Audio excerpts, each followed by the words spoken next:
अभी हम झारखंड के उस ज़िले में हैं जहां एक समय में अति नक्सल प्रभावित क्षेत्र के नाम से राजपुर जाना जाता था। अभी राजपुर थाना है और राजपुर थाना क्षेत्र के एक छोटा सा गांव पड़ता है बरवाडी, जहां से जेपीएससी जैसे बड़े संस्थानों में या उसको उसमें सफलता पाना इस जैसे क्षेत्रों के लोगों के लिए मात्र एक सपना है। सपना को साकार होने में एक इतिहास रचने जैसा ही कारनामा हमारे बरवाडी से जन्मे हुए इनका पालन पोषण उत्तर प्रदेश में हुआ, पढ़ाई उनका उत्तर प्रदेश में हुआ, आगे की पढ़ाई दिल्ली में हुई। मैं आगे बात करूंगा।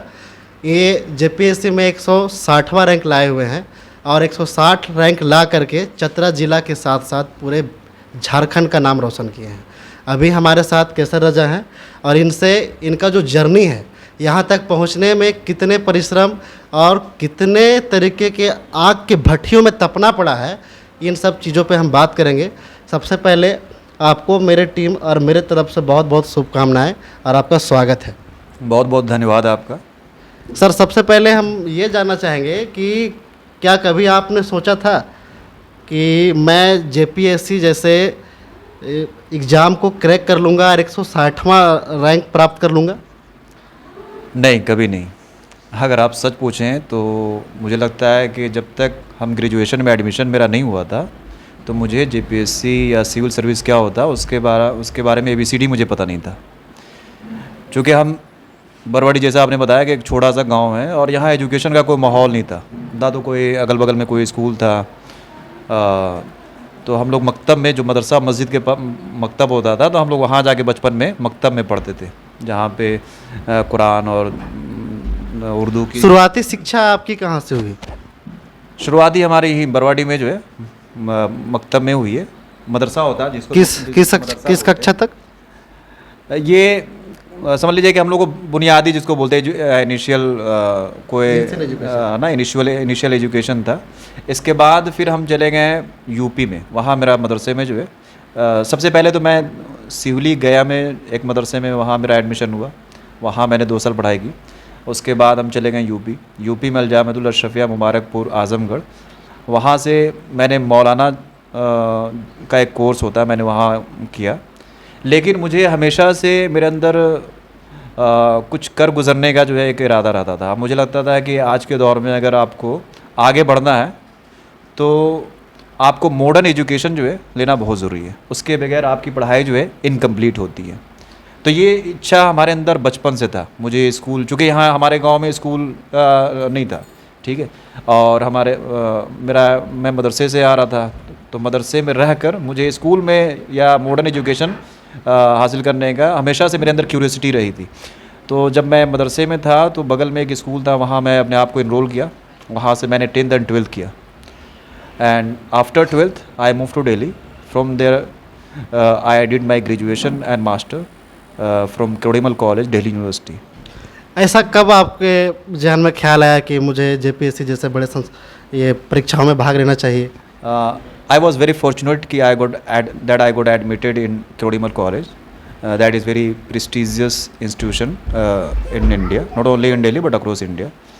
तो वहाँ पे you got different environment. वहाँ पे आप जो है you got an opportunity to interact with different people. तो मुझे अलग अलग लोगों से मिलने का मौका मिला।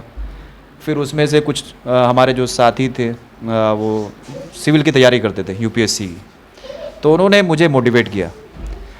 शुरू में तो मुझे बड़ा एक डर सा था कि मतलब मैं, चूँकि हमारा फाउंडेशन स्ट्रॉन्ग नहीं था, हमने कभी समझ लीजिएगा हमारा बेस सही नहीं था, तो वो एक सपने की तरह था। मैं शुरू में तो मैं बहुत हेजिटेंट था, बोला कि ये तो यार मुझसे नहीं हो पाएगा, हम ग्रेजुएशन कर लेंगे, बीएड कर लेंगे, एक टीचर जो है स्कूल का टीचर बन जाएंगे। लेकिन बाद में हमने कुछ देखे, कैंडिडेट्स देखे जो यूपीएससी क्वालिफाई किए और ऑफिसर बने, और उसके बाद जो है उनको देख के मेरे अंदर जो है एक प्रेरणा आई। फिर मुझे भी लगा कि मैं भी जो है ऑफिसर बन सकता हूँ, और मैंने फिर यूपीएससी की तैयारी जो है करना स्टार्ट किया। और ये मेरे जेपीएससी में सेकंड अटेम्प्ट था, और सेकंड अटेम्प्ट में मुझे सफलता हासिल हुई। आप कितने दिनों से इसकी तैयारी कर रहे थे? मैं ग्रेजुएशन के 3rd ईयर से मैं तैयारी करना स्टार्ट कर दिया था। और मास्टर मेरा 2016 में कंप्लीट हो गया था, और मैंने नेट भी जो है नेट भी मैंने निकाल लिया था 2016 में। तो कुछ लड़के बोले कि तुम पीएचडी में एडमिशन ले लो, लेकिन फिर मेरा मूड बन गया था कि अब मुझे जो है करना है तो इसी फील्ड में अपना कैरियर बनाना है, मुझे जो है ऑफिसर बनना है। तो मैं फिर एकेडमी में छोड़ दिया। एकेडमी छोड़ने के बाद फिर मैं अपना पूरा टाइम डिवोट करने लगा प्रिपरेशन की तरफ।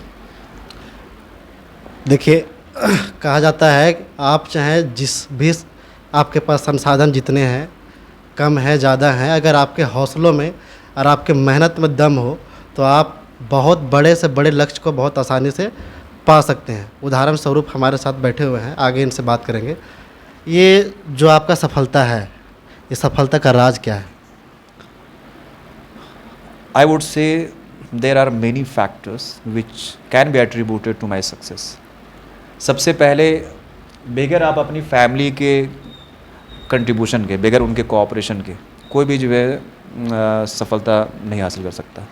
तो सबसे पहला जो मेन फैक्टर था वो था मेरे फैमिली का अनवेवरिंग एंड अनकंडीशनल सपोर्ट। ये जो है मेरी फैमिली बहुत I belong to very poor family. मेरे फादर की टायर की दुकान थी, बट ये था कि मेरा बाप गरीब था, लेकिन सोच उनकी जो है बहुत पॉजिटिव थी, और सिंपल लिविंग हाई थिंकिंग वाला उनका हमेशा से था, बेटा तुम पढ़ो और जो है बाप का नाम का, देश का नाम रोशन करो। तो वो चीज़ें हमें जो है मोटिवेट करती रहती थी। तो सबसे पहले तो हम अपनी फैमिली को मानते हैं कि सबसे पहला फैक्टर हमारे सक्सेस में इनका रहा। इनके सपोर्ट के बगैर हम अपने I can not imagine my success without their support. तो पहली चीज़ है कि फैमिली सपोर्ट। सेकंड, आपको hard work, persistence and perseverance and consistency, these are the I think factors जो आपको जो है किसी भी लक्ष्य को जो है प्राप्त, आप कोई भी लक्ष्य हो आप उसको बहुत आसानी से प्राप्त कर सकते हैं अगर आप मोटिवेटेड हो, अगर आप हार्ड वर्किंग हो, और स्मार्ट स्ट्रेटजी जो है, अगर आप स्मार्ट स्ट्रेटजी के साथ अपने मिशन की तरफ अगर आप बढ़ रहे हैं तो हम ये नहीं बोलेंगे सिर्फ not only JPSC, you can crack any exam, you can achieve any mission in your life, any गोल। आप वैसे गार्जियनों से जो आपके अगल बगल में है, इस क्षेत्र में है, जो पिछड़ा हुआ क्षेत्र आप देख रहे हैं, आपकी जन्मस्थली आप बढ़िया जान रहे होंगे, यहाँ के भौगोलिक स्थिति क्या है, वैसे गार्जियनों के क्या संदेश देना चाहेंगे जिनको लगता है कि हम आर्थिक रूप से सक्षम हैं, हम अपने बच्चे को ईमानदारी पूर्वक नहीं पढ़ा सकते हैं, आगे नहीं बढ़ा सकते हैं?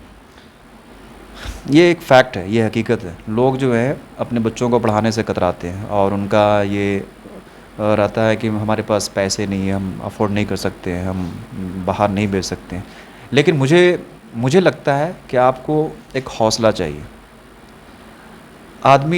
मैं बहुत जानता हूँ कि लोग अपने घर को बेच देते हैं पढ़ाने के लिए। आप हौसला रखें और उम्मीद रखें और ये कॉन्फिडेंस रखें अपने बच्चे के ऊपर कि अगर हम इसको बेस्ट एजुकेशन देंगे तो हमारा फ्यूचर जो है, he will take care of my future. आपका जो बच्चा है वो समझ लीजिए कि वो आपका फ्यूचर जो है वो संभालेगा, आपको फ्यूचर के लिए चिंतित होने की ज़रूरत नहीं है। बिल्कुल।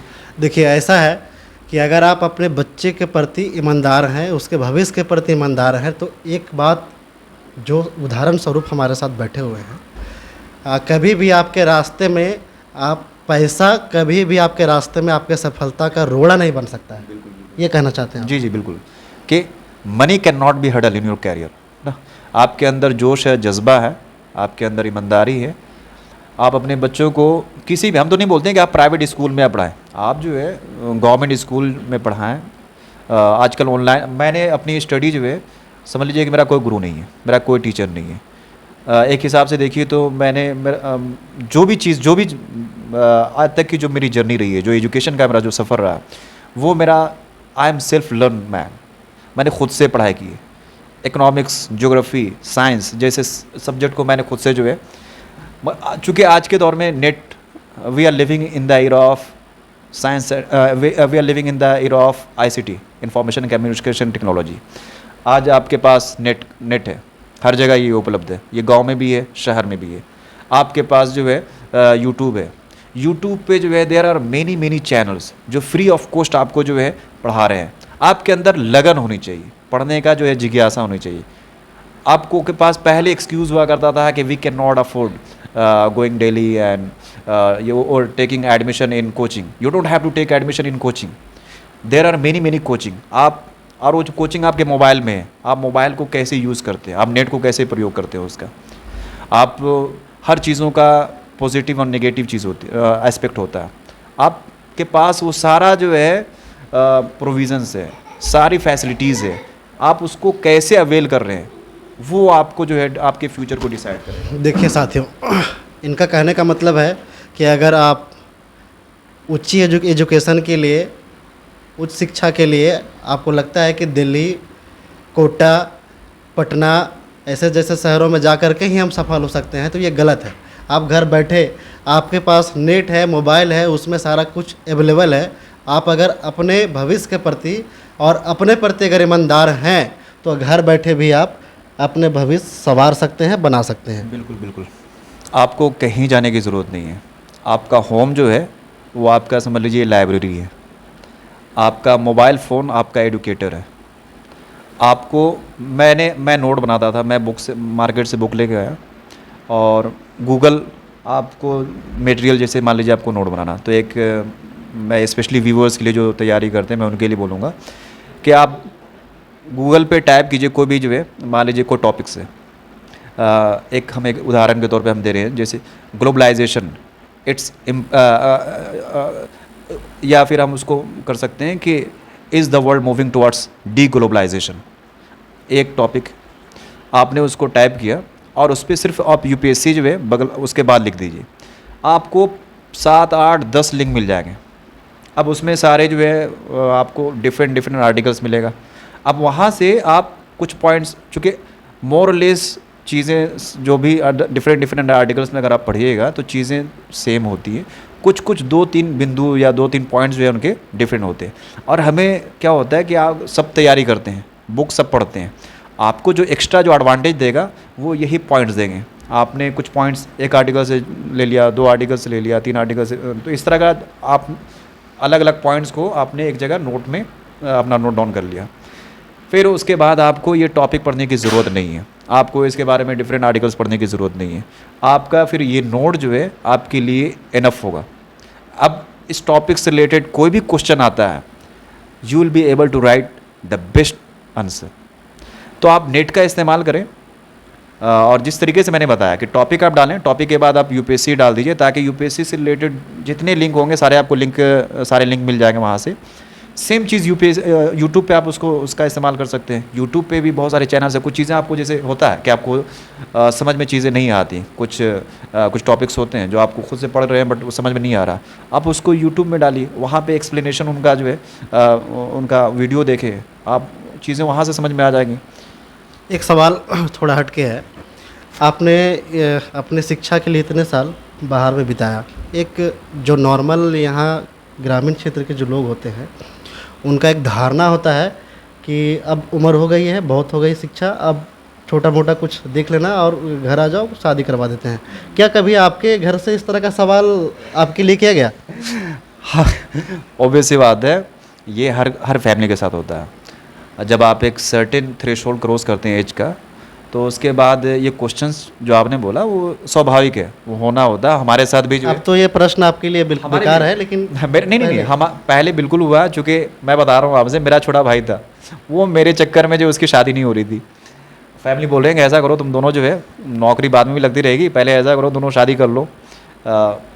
लेकिन अगर आपके अंदर मेरा हमेशा मानना रहता है कि अगर किसी भी आप मिशन में लगे हुए हैं कोई भी, और if you are serious about that, then ये सारी चीज़ें, शादी ब्याह आपको जो है आपकी किसी भी एज में आप शादी कर सकते हैं।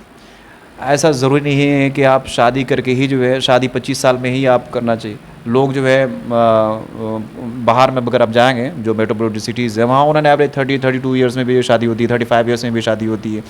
तो इसके बारे में ज़्यादा चिंतित ना हो कि मुझे मेरी शादी होगी कि नहीं होगी।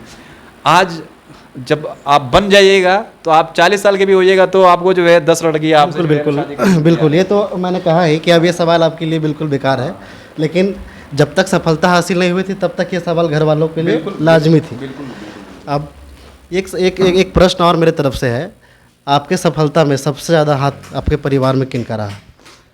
देखिए, सबसे पहले तो जो है फादर के बगैर जो है ये बहुत टाइट थे। हमारे यहाँ का जो माहौल था, मैं अपने एरिया, हमारे यहाँ कोई स्कूल समझ लीजिए कि कोई नहीं गया। हमारे फादर इलिटरेट है, हमारे इवन मेरा बड़ा भाई जो है यहाँ हमारा ख़ानदान समझ लीजिए कि इलिटरेट है, कोई पढ़ा लिखा नहीं है। स्कूल एजुकेशन का समझ लीजिए यहाँ पे किसी तरह का आप जो है दूर दूर तक जो है कोई रिश्ता नहीं था। इनके अंदर कहाँ से वो हौसला आया कि इन्होंने मुझे यहाँ से निकाल के मुझे भेजा, और फिर वहाँ से मेरी जर्नी स्टार्ट होती है। मेरा कोई गाइड नहीं था, मैं अपना रास्ता खुद बनाता था और फिर उस रास्ते पे मैं खुद चलता था। लेकिन हाँ, ये था कि फैमिली जो है मुझे हमेशा जो है हमेशा मोटिवेट करती थी, और इनको मेरे ऊपर क्या था, मेरे ऊपर हमेशा इनको विश्वास जो है रहता था कि कैसर जो कर रहा है वो सही करेगा, और एक ना एक दिन जो है वो फैमिली का और हम लोग जो भी ये लोग जो मेहनत कर रहे हैं उनका फल जो है उनको ज़रूर मिलेगा। आपके इतने सालों का जो बनवास था, जो कड़ी मेहनत थी, इसकी सब जो सफलता है वो मिल गई। ये सफलता पा कर के आप कैसा लग रहा है आपको? हाँ, I would say it is overwhelming. बहुत खुशी है। सबसे बड़ी खुशी ये होती है कि आपके जो है परिवार वाले खुश हैं। चूँकि मैं अपने लिए नहीं कर रहा था, सही बताएं तो मैं अपने माता पिता, अपनी फैमिली, ताकि मुझे लग रहा था कि अगर मुझे सक्सेस मिल जाएगा तो I can inspire many people back to home, back to my village. ठीक है, उनको मैं उनके अंदर ये इंस्पिरेशन ला सकता हूँ, उनके अंदर ये करेज दे सकता हूँ कि आप भी अपने बच्चों को पढ़ाएं, आप भी अपने बच्चों को जो है अच्छी एजुकेशन दें, एजुकेशन का माहौल जो है पैदा करें। लड़कों को जो है हर बेस्ट पॉसिबल ना एजुकेशन को प्रोवाइड करें, उनको ट्यूशन दें, उनको जिस तरह का उनको फैसिलिटीज़ की ज़रूरत हो आप उनको। तो मेरा हमेशा से लक्ष्य रहता था, मेरा कभी अपना कि मैं अपना निकल जाऊँगा, नहीं। मुझे लगता था कि अगर मैं निकलूँगा तो एक आइस ब्रेकिंग का जो है काम करूँगा, कि लोगों में एक माहौल पैदा होगा। ठीक है, एक एजुकेशन जो धारणा पहले से बनी हुई है उसको आप ब्रेक कर पाएंगे। क्योंकि हमारे क्या है कि स्टोरी टाइप बहुत ज़्यादा है। I belong to Muslim communities, तो मुस्लिम में एक धारा चलती है कि मुस्लिम्स को गवर्नमेंट सरकारी जॉब कहाँ मिलती है। तो एक धारा है, एक मतलब इनको लगता है कि जो है आपको नहीं मिलती है, तो पढ़ने से क्या फ़ायदा, ज़्यादा से ज़्यादा 10th 12th हो गया बहुत है, उसके बाद जाओ अपना को काम करो, जो है अपना काम कमाओ, कोई भी बिज़नेस करो, जो भी है अपना जो है। लेकिन मैं यही बोलता हूँ कि नहीं, आपके लिए इंस्टीट्यूशन जो है, देखिए हमारी जो कंट्री है, our country is run by constitution हमें सबको अधिकार देता है। वो आप किसी भी जाति से हो, किसी भी धर्म से हो, आप किसी भी क्षेत्र से हो, आप कहीं से बिलोंग करते हो, आपको जो है equal opportunities, article 14 says equality before law and equal protection of law. आपको जो है सेम अपॉर्चुनिटीज़ है, आप आए दो, आपके अंदर आप अपने अंदर हौसला जुटाएं, आप अपने अंदर जो है पहले इरादा बनाएं कि मुझे पढ़ना है, मुझे कुछ करना है, अपने देश के लिए करना है, अपने कंट्री के लिए करना है, अपने जो है अपने स्टेट के लिए करना है। पहले अपने अंदर अपने अंदर हौसला पैदा करें। हौसला पैदा कीजिएगा, आपको सारी चीज़ें मिलेगी, और फिर हौसला के साथ फिर आप उसी हौसले के साथ आप मेहनत करें। आप जब तक मेहनत नहीं कीजिएगा, जब तक परिश्रम नहीं कीजिएगा, I have face many challenges, many obstacles in my career. आप झारखंड का जो भौगोलिक स्थिति है और जो राजनीतिक स्थिति है, इससे बहुत अच्छे तरीके से वाकिफ़ होंगे। आपको अब मौका मिला है कि आप कम से कम एक क्षेत्र में बहुत बेहतर काम कर सके, वहाँ सुधार कर सके। ऐसा कौन सा क्षेत्र है जहाँ आपको लगता ज़्यादा भ्रष्टाचार है और जिस पर आप बेहतर काम करना चाहेंगे? देखिए, अगर आप झारखंड को जो है आप किसी भी स्टेट के प्रोग्रेस को अगर आप एसेस करेंगे तो उसके डेटा को आप निकालिए, और एक डेटा होता है UNDP उसको इशू करती है, HDI ह्यूमन डेवलपमेंट इंडेक्स। आप उसमें देखें तो झारखंड, और उसमें 3 चीज़ें जो है मूल रूप से जो होती है, एक हेल्थ होता है, एजुकेशन होता है, और पर कैपिटा इनकम होता है। तो हम तीनों हिसाब से हम फेल हैं, काइंड ऑफ हम जो है फेल स्टेट मानते हैं। चूँकि अभी ये आप देखिए तो बहुत डिसमल परफॉर्मेंस है झारखंड का। हालांकि though Jharkhand is bestowed with immense natural resources, it is said that Jharkhand has 40% of natural resources. हमारे पास we have rich natural resources but still we are a poor state. और उसका कहीं ना कहीं जो रीज़न मुझे दिखता है वो एक फैक्टर, कई देयर आर मेनी फैक्टर्स. उसमें से जैसे मुझे लगता है कि पॉलिटिकल इनस्टेबिलिटी जो है झारखंड में एक मेन फैक्टर रहा, कि पॉलिटिकल इनस्टेबिलिटी रही है.